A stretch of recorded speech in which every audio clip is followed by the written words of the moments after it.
Hi, everyone. This is Ali Hussein Kassim with our weekly roundup. This week, I want to talk about the new competition bill or amendment bill to the Competition Act in Kenya. I've just spent a day at the KICTANET, that's Kenya ICT Action Network, roundtable on policy dialogue. And I loved how it was captured from policy dialogue to digital reality, Kenya's digital economy. So, ladies and gentlemen of the tech ecosystem, there's this bill that is now being discussed. Are you aware of it? We spent half a day today discussing this bill with policymakers, regulators, tech entrepreneurs, the general public. It was a full house at the Radisson Blu. And for me, the most interesting thing was the openness of the conversation. Some of the people we had in the room was Senator William Kipsang, who used to be the chair of the ICT committee in Parliament. We had the former Director General of the Competition Authority, Wangombe, Kariuki. We had guys from the consumer protection. We had industry players. We had the KICTANET team.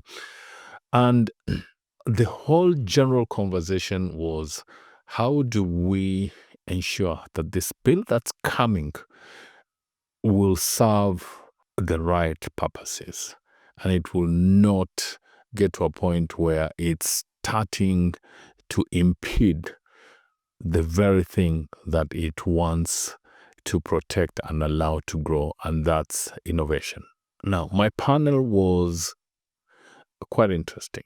I had an educator who's also a member of the board of the Consumer Protection Agency, well, not necessarily agency, some sort of association. We had a senior manager from Safaricom, and we had two entrepreneurs from the tech ecosystem. And some of these conversations are really close to my heart. One of the things that were very, very passionate, the issues that came out very passionately today was first, Peter Ndiagui, the co-founder and co-CEO at GoBeba, said something very profound. He said, look, guys, when we are putting together these policies and these acts and these bills, let's remember one thing, that ecosystems and platforms that are being talked about here are not just big tech. Local ecosystems and local platforms invariably are actually, in many cases, actually beating the big tech platforms. And he gave specific examples. Karim in the Middle East, until Uber had to actually acquire it. In India, Amazon is being beaten, hands down.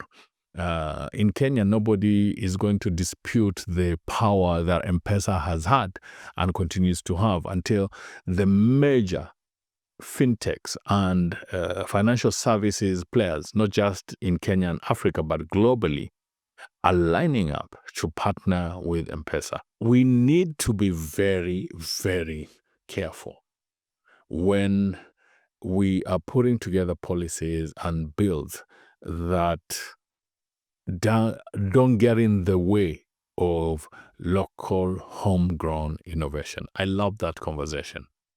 The other thing, Priscilla Muriu from Maidawa, the Chief Operating Officer at Maidawa, spoke about how it is important to befriend and have conversations with policymakers and regulators before you need them.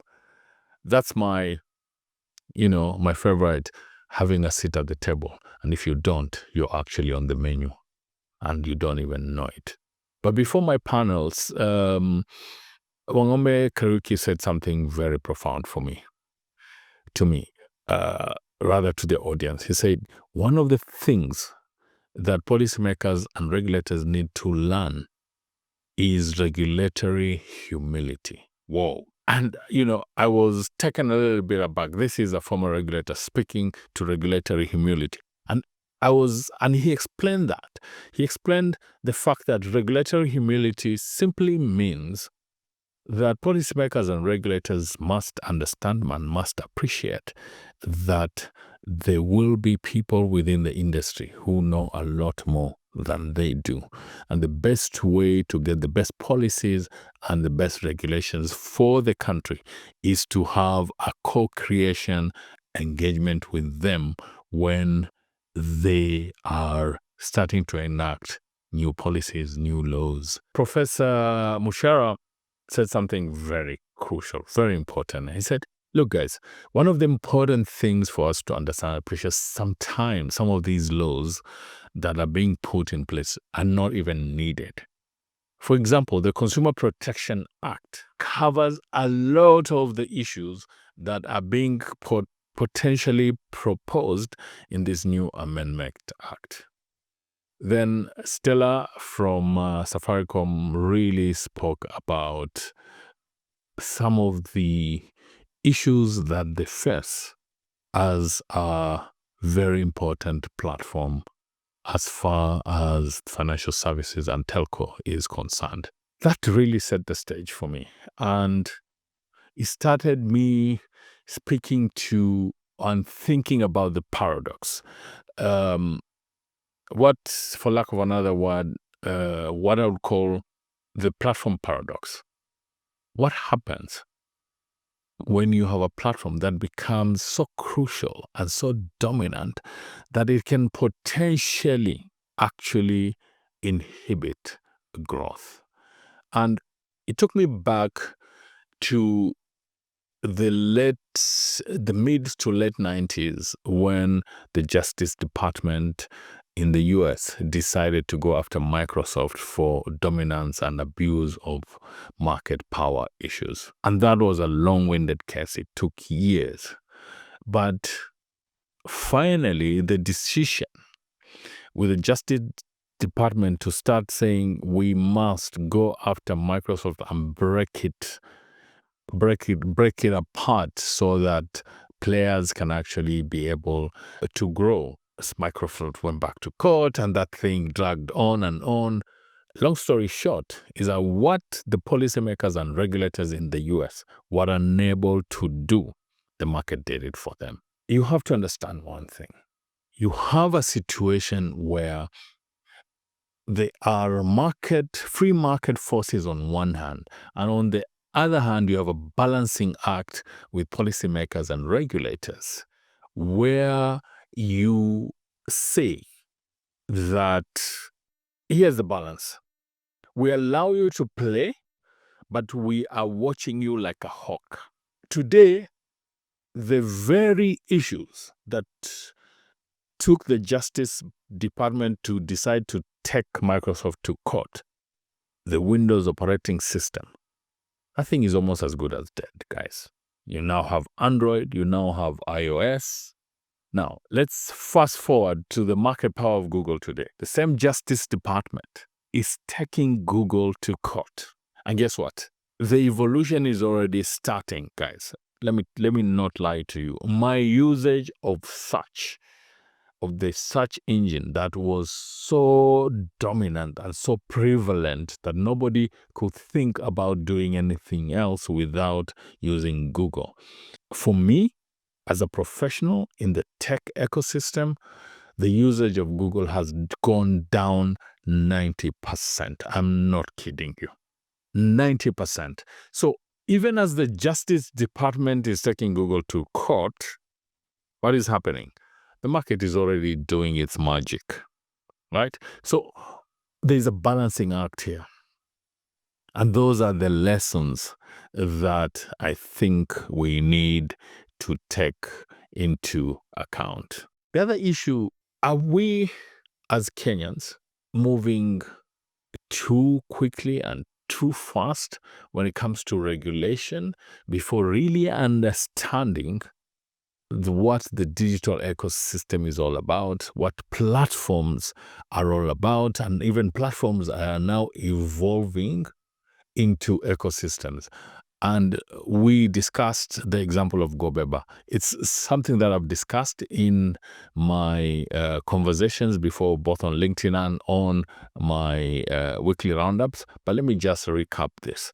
A couple of weeks ago, a couple of months, I would say, GoBeba started testing their WhatsApp catalog.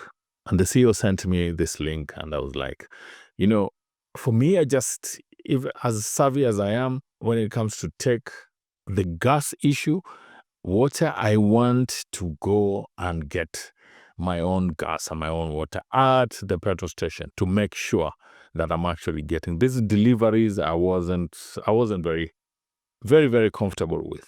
But GoBeba came up and said, look, we guarantee you quality. We guarantee you genuine. If it's Total, it is going to be Total. If it's Shell, it's going to be Shell. If it's Progas, it's going to be Progas. So I started using it. Just imagine that ecosystem that GoBeba has orchestrated, because now it's not a platform. We are now talking about ecosystems. Your payments there, M-Pesa. I'm hoping they'll do cards very soon. Within that, they're using the WhatsApp ecosystem, the WhatsApp platform. Within that, they have the suppliers who they are buying from and onward selling to us. Within the same platform, they have SMSs, they have deliveries. So imagine that whole orchestration of ensuring that an ecosystem is working seamlessly. And GoBeba guarantees you 30 to 45 minutes ready, delivered, paid for, happy customer. I've never looked back. How do we regulate that?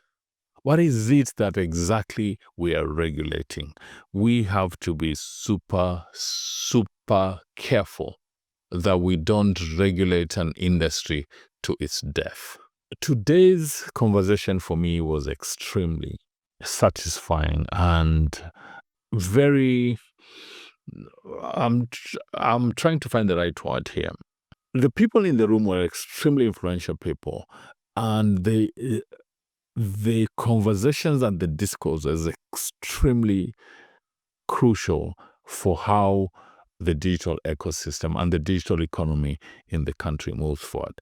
Lastly, guys, I just want to say that for many things, when it comes to digital, when it comes to tech, many African countries look up to us in Kenya. So whatever we do has ramifications and repercussions beyond Kenya.